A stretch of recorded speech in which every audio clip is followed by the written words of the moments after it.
Just as President Trump claimed victory, ending the longest government shutdown in the nation's history, the release of Jeffrey Epstein's emails reignited the fight within the Republican Party that's now threatening the president's power over the GOP. Next. This is Washington Week with The Atlantic. Corporate funding provided by Consumer Cellular. Certified financial planner professionals are proud to support Washington Week with The Atlantic. CFP professionals are committed to acting in their clients' best interest. More information at letsmakeaplan.org. Additional funding is provided by Koo and Patricia Ewan for the Ewan Foundation, committed to bridging cultural differences in our communities. Sandra and Carl DeLay Magnuson, Rose Herschel and Andy Shreves, Robert and Susan Rosenbaum, Charles Hamawi through the Charles Hamawi Fund, Steve and Marilyn Kerman, and by contributions to your PBS station from viewers like you. Thank you. And now from the David M. Rubenstein studio at WETA in Washington, here is Washington Week with The Atlantic. Good evening and welcome to Washington Week. I'm Vivian Salama, in tonight for Jeffrey Goldberg. For months, the White House has been doing somersaults trying to distract from what has now become a scandal so combustible that it's creating fissures within the Republican Party. A small but powerful group of otherwise Trump loyalists is siding with Democrats, demanding the release of files that may offer greater transparency into the influence and connections of the late sex offender, Jeffrey Epstein. And speaking of fissures, Democrats are wrestling with their own between the moderate senators who brokered the deal to end the government shutdown and the progressive wing of the party, which hope to hold the line. Joining me tonight to discuss this and more, Natalie Andrews is a White House correspondent at the Wall Street Journal. Nancy Cordes is chief White House correspondent for CBS News. Andrew Desiderio is a senior congressional reporter for Punchbowl News. And Jeff Mason is White House correspondent for Reuters. Thank you all for joining me so much. It is quite an eventful week, definitely. Natalie, I want to start with you. The House Oversight Committee released thousands of documents related to the Jeffrey Epstein on Wednesday. Democrats first released three, and House Republicans then followed and released a larger tranche. Can you tell us a little bit about what these new emails reveal? Obviously, something the White House has not wanted to touch for a while, and a scandal that continues to kind of overshadow a lot of their messaging. Primarily, it's that Donald Trump's name is in them, right? This is something that he's tried to distance himself from. And with the release of documents with his name, with his associates, you really can't distance yourself from this growing issue anymore. You're right there. And then also in the documents, we saw names of many, many other people. And we saw really how Jeffrey Epstein communicated with these people in a revealing way for someone who's, past. We don't really understand his relationships with a lot of people, and the documents gave us an insight into that. Definitely important to mention that just because people are mentioned in these documents, it doesn't mean that there was any wrongdoing. But still, Jeff, the White House has been trying to bury this story for months now, and genuinely would have preferred that President Trump's name doesn't appear anywhere, even if there is no immediate suspicion of wrongdoing. So tell us, how has the White House been acting in the last two or 3 days? Defensive, I think, is a fair way to describe it. The White House was very unhappy with the fact that this became the story in a week when they actually see it as a pretty big success that the shutdown has ended and that the Republicans had stuck together and that Democrats ended up, or at least some Democrats ended up folding. And then at the first briefing that Caroline Leavitt, the White House press secretary, has, the first second after the shutdown is on its way to ending, most of the questions, or at least at the beginning of the briefing, were all about Jeffrey Epstein. I mean, she actually had that briefing scheduled, and then the emails dropped that morning. She got hammered. Yeah, she did. And she called it a Democratic hoax, which is in line with how the president has described this entire affair. She accused the media of giving oxygen to this story. But it's not going away. And in part, it's not going away because it's not just Democrats who are interested. did.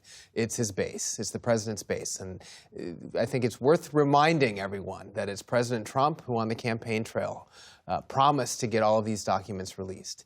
And as a result of him promising that and others within his orbit saying, hey, this stuff is going to come out, that created a lot of expectation from his supporters that these documents would come out and that there was really something interesting inside them. And now they're not delivering it, and that is hurting him politically with a group of people that normally are willing to forgive nearly anything he says or does. A lot to unpack as far as the response within his own party. But first, Nancy, President Trump reacted on Friday to these emails finally coming out. He took to Truth Social saying that he would ask Attorney General Pam Bondi and the Department of Justice, together with great patriots at the FBI, to investigate Jeffrey Epstein's involvement in relationship with a number of people. He listed them: Bill Clinton, Larry Summers, Reid Hoffman, and other organizations as well. Want to since mention he has actually said that he did ask the Attorney General to launch an investigation. So, you know, this is not the first time we've seen the president go after his opponents on a number of issues. But is there anything here to these particular individuals and organizations? Well, just a few months ago, the DOJ and FBI said there wasn't. In fact, they announced back in July that there was no evidence to investigate anyone else linked to Jeffrey Epstein. And now, today, just a couple of hours after President Trump posted that he wanted his Attorney General and the FBI to look into these particular individuals, all Democrats or people with ties to Democrats, immediately the Attorney General said, yes, thank you, Mr. President, we will do so. We will conduct an investigation. She even announced that it was going to be conducted by the U.S. Attorney of the Southern District of New York. So this is another case of President Trump saying, I would like my Justice Department to investigate someone who I view as a foe or someone from the opposing party, and his DOJ doing it, which we've gotten used to in this administration. But it's important to note that this is something that presidents from both parties always strove to avoid, even the appearance that they were trying to influence the Justice Department and the judicial branch. And it's just a very different situation under Trump. I mean, the suspicion among observers is that she's probably just being a loyal soldier, not necessarily that she knows something or the president knows something that others don't. There's no indication that there's anything new that has arisen about these individuals who are mentioned in the documents, in the emails, just like President Trump is, because they had conversations with Jeffrey Epstein. But as with President Trump, there's nothing in these emails that the House Oversight Committee got from the Epstein estate that sheds any new light on any kind of criminal behavior that we didn't know about before. So, and the president, in his request to DOJ, basically said, hey, I want you to look at the Democrats. Don't look at me. In fact, he called it the Epstein hoax. So on one hand, he's saying this is all a hoax. There's nothing to see here. And then on the other hand, he's saying, well, maybe it isn't a hoax. Maybe you need to investigate. It's a hoax if it has to do with him. Yeah. Right. Right. So try to move attention elsewhere. All of this into consideration, Andrew, now looking ahead, Speaker Mike Johnson said that he is going to hear a vote on what they're calling the discharge petition to compel, basically, a vote to compel the Department of Justice to release the remainder of the files. Interestingly enough, this discharge petition has garnered support from a number of Republicans that were MAGA devotees, for lack of a better term. So can you tell folks who haven't been following closely, who are these people and where does that stand? Well, it's interesting because you mentioned at the beginning that these are otherwise very fierce Trump allies. Ever since it was announced that the discharge petition got the requisite votes to come to the floor, other Republicans, like Andy Biggs, for example, right, a Republican from Arizona, a very fierce ally of Donald Trump, announced that they would actually support the bill on the floor when it comes to a vote, which is going to be probably on Tuesday. At this point, it's a free vote, essentially, because we already know it has the votes to pass because it has a majority of signatures on a majority of members of the House. But there is some frustration at how Republican leaders have handled this. Jeff, you were talking about how on Wednesday, the day the shutdown was ending, the White House wanted to talk about that. They wanted to talk about the fact that they felt like they had just scored a victory against Democrats. And then what did they have to talk about? Jeffrey Epstein, right? But it wasn't just because of the emails that came out. It was because the new member from Arizona, Natalie, was sworn in. Speaker Johnson had held out for almost 2 months on swearing her in. He could have done that much earlier. The storyline would have been, okay, she's the 218th signature. It now has a majority. Next time the House is in session, that's when this vote is going to happen. But instead, that is actually what triggered this becoming a story once again when the House finally came back into session, because Speaker Johnson kept them out of session for so long. And I will say there is some Republican frustration at James Comer as well. He's the chairman of the House Oversight Committee. He essentially tried to dissuade Republicans from signing this discharge petition by saying, okay, we, the Oversight Committee, are going to try to get some of these documents.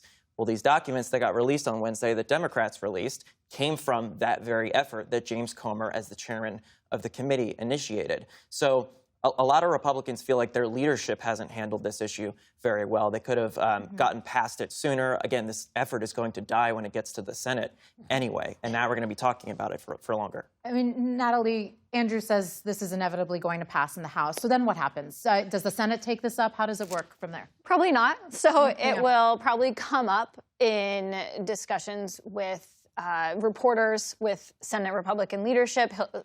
Thune, the Senate Majority Leader, will certainly be asked about it, but it's not in his best interest, right, to put every Republican senator on record voting how they feel about this issue. It's dicey. That's why a lot of Republicans in the House don't want to have to take this vote next week. They don't want to go on record saying they don't want to see, like, how do you game that out, right? I don't want to see the files, but wait, now Donald Trump's talking about the Democrats, so maybe I do.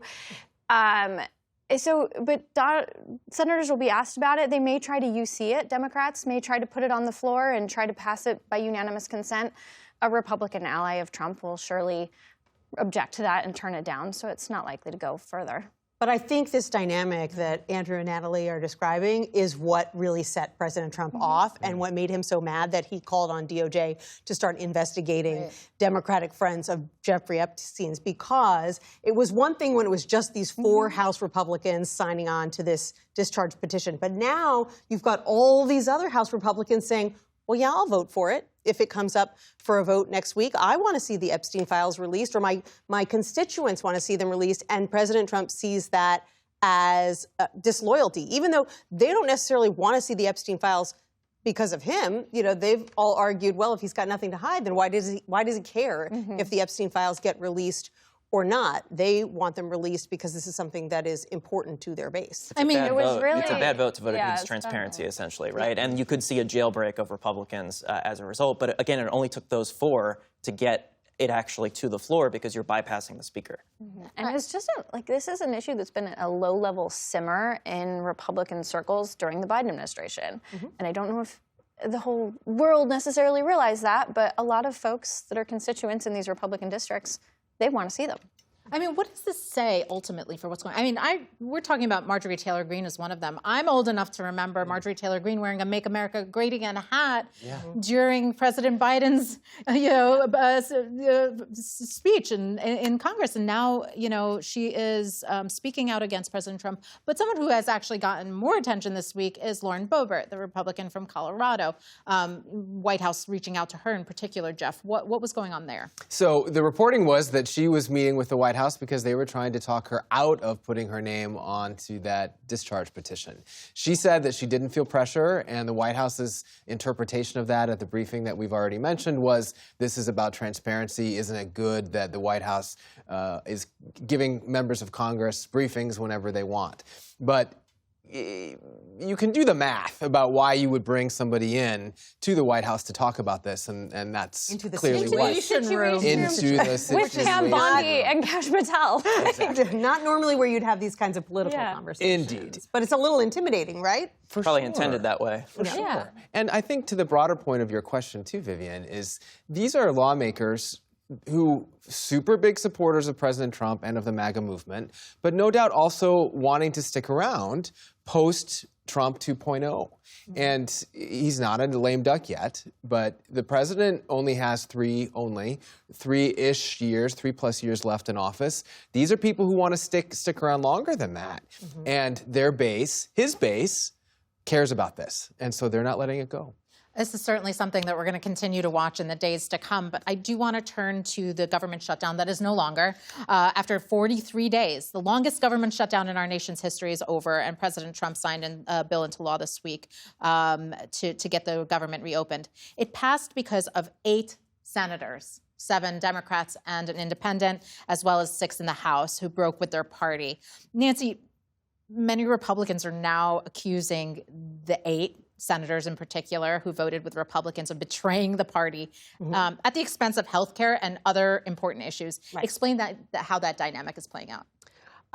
You know, there is a lot of frustration in the party right now, and it has spilled out into public view. There are Senate Democrats who feel that, you know, the whole point of this risky enterprise in the first place, triggering a shutdown, was because eventually over time they felt that they would gain enough leverage over Republicans to force them to negotiate and compromise over Obamacare premium subsidies that are about to expire. And yes, the pain was mounting. Yes, flight delays were mounting. Yes, SNAP beneficiaries were starting to lose very crucial food assistance. But they felt that you know, they were getting closer to putting Republicans in a very uncomfortable situation, and that finally Republicans would have to come to the table. Now, we'll never know if they were right or not, because these 8 Senate Democrats said that they weren't willing to find out, that they felt that the pain was not worth you know, the possibility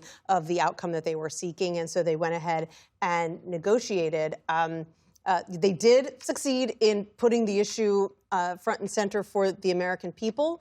And polls show that in the end, everybody kind of gets the blame for a shutdown, typically. But other than that, it's, you know, it's not very clear what they gained from allowing the government to stay closed for 40 days or so. And at the heart of this, Natalie, were Obamacare subsidies that are set to expire. That was part of the holdout. Where do we stand at this point? They're still going to expire at the end of the year. And this is part of the problem with Congress has been legislating through tax bills that put expiration dates on policy for years. The Republicans did it. They did it this year. Tax on tips has an expiration date, things like that. So these subsidies were put in place by Democrats when they were in charge in Congress. They did it the same method that Republicans used to pass their tax bill. So it has an expiration date, and it's going to hit. People are already realizing how much their subsidies or how much their health care has increased without those subsidies.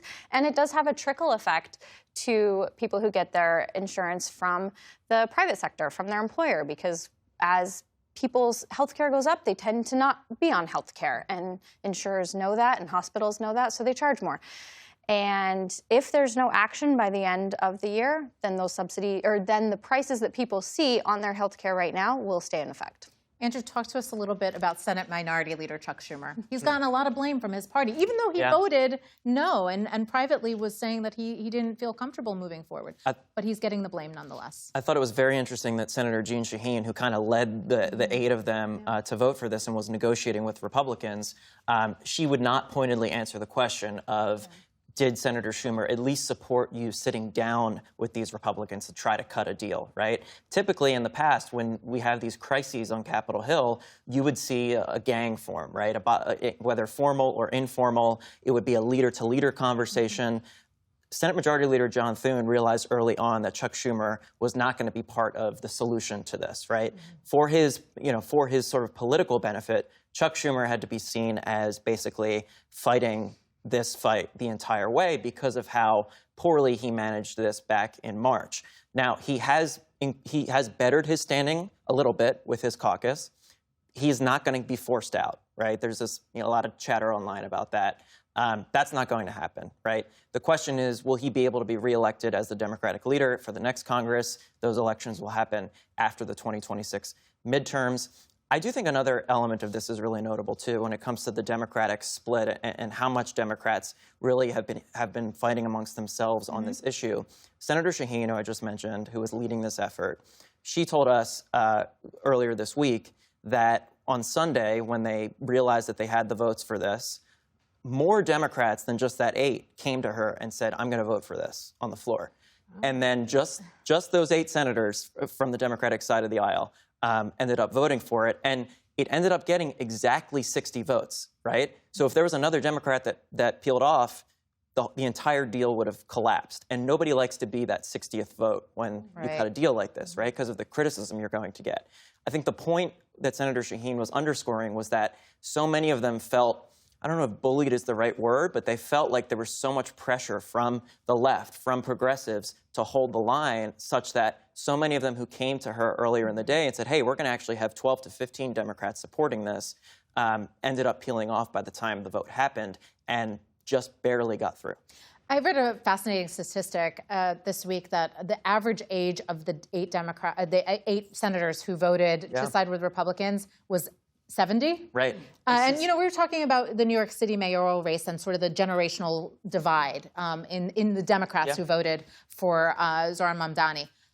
Did that play out in this as well? Absolutely. And I think one of the biggest trends in the Senate over the last 10 to 15 years has been the hollowing out of the middle, right? Mm-hmm. The middle of the Senate, Democrats and Republicans alike, centrists, moderate senators who would be at the table trying to cut a deal, trying to get out of this crisis, right? That number has whittled down, and it is getting close to non-existent. Senator Shaheen, who led these talks and led this effort to get out of the shutdown, she's not running for re-election next year, right? Yeah. She isn't going to be here. Senator Durbin, the Democratic whip, another one who voted for this deal, he's not going to be here either. So you really see that that trend sort of continuing, and I think it's reflected in the fact that these are older members. Jeff, the Congressional Budget Office estimates the shutdown cost the nation an estimated $11 billion. A number of polls that have been taken in the last few days show that Americans care most about things like affordability and health care, just being able to take care of their families. Do you feel like the White House might have underestimated how much blowback they would get? They worked so hard to pin this on Republicans. Nancy was just saying both parties ultimately get the blame. But did they really understand how much blame Republicans would get at the end of the day? Well, we were talking earlier about defensiveness. They were very defensive on this issue as well. Both the president and his people frustrated that all of a sudden the Democrats have had a success on the issue of affordability. And that was sparked, of course, by the off-year elections the other week, which this week got a little bit less attention, but it's still sort of underscoring the fact that that is now a strength for Democrats and it's a weakness for Republicans. And you were asking about the polling. The polling shows, as Nancy rightly said, that both sides are getting some blame. But more of the blame is going to Republicans than it is to Democrats. And that's in part because of a perception that President Trump has lost, I don't want to say lost his way, but lost his focus on the things that he promised he would do on the campaign trail with regard to bringing prices down. And so we're probably going to see a change in message and a change in a travel schedule as a result from the president and the White House going forward to address that. Well, and there's the White House attempt at messaging, and then there's the president's messaging. Yeah, and they do sometimes the diverge. Like the president said this week in an interview that he doesn't believe the polls that show that Americans are really concerned about affordability, that actually he doesn't think they are that worried. And he's been arguing actually groceries are getting cheaper, not more expensive. Gas is getting cheaper, not more expensive. And the numbers just don't bear that out. And so that is contributing to this notion that he is not, he is not in touch with exactly what Americans are experiencing right now. Took off the tariffs, too, on those groceries, right? That was a sign, kind of an admission that that is a problem, right? Yeah. Right. Well, and sort of in the minute we have left, we're also expecting him to meet with the Saudi Crown Prince, Mohammed bin Salman, this coming week. He has been so fixated on these foreign engagements. He went on 2 trips during the shutdown, which is very unusual, foreign trips, I should say, very unusual for a president to do, has had a number of these high-level engagements. I mean, Natalie, what are they not getting the message quite yet? How do you interpret that? Donald Trump really loves going to these places where they roll out the red carpet. It's a big move. He likes the trade deals. Even though he can see the reports from his advisors about the cost, tariffs are like Donald Trump's bread and butter. He talked about doing that every day on the campaign trail. It's really hard for him to square, I think, the effect with what he always wanted to do. We're going to have to leave it there, sadly. So much more to talk about in the future. Thank you all for joining me, and thank you at home for watching us.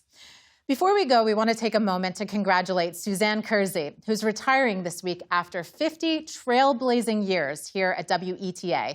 She's been an extraordinary colleague and mentor, helping get Washington Week on the air in a variety of capacities. Our Friday nights won't be the same without her, though we hope hers are more relaxing. Thank you, Suzanne, for your friendship and for all your incredible contributions to our show and to so many others. I'm Vivian Salama. Good night from Washington. Corporate funding for Washington Week with The Atlantic is provided by... In 1995, two friends set out to make wireless coverage accessible to all. With no long-term contracts, nationwide coverage, and 100% U.S.-based customer support. Consumer Cellular. Freedom calls. Certified financial planner professionals are proud to support Washington Week with The Atlantic. CFP professionals are committed to acting in their clients' best interest. More information at letsmakeaplan.org. Additional funding is provided by Ku and Patricia Ewan for the Ewan Foundation, committed to bridging cultural differences in our communities. Sandra and Carl DeLay Magnuson, Rose Herschel and Andy Shreves, Robert and Susan Rosenbaum, Charles Hamawi through the Charles Hamawi Fund, Steve and Marilyn Kerman, and by contributions to your PBS station from viewers like you. Thank you.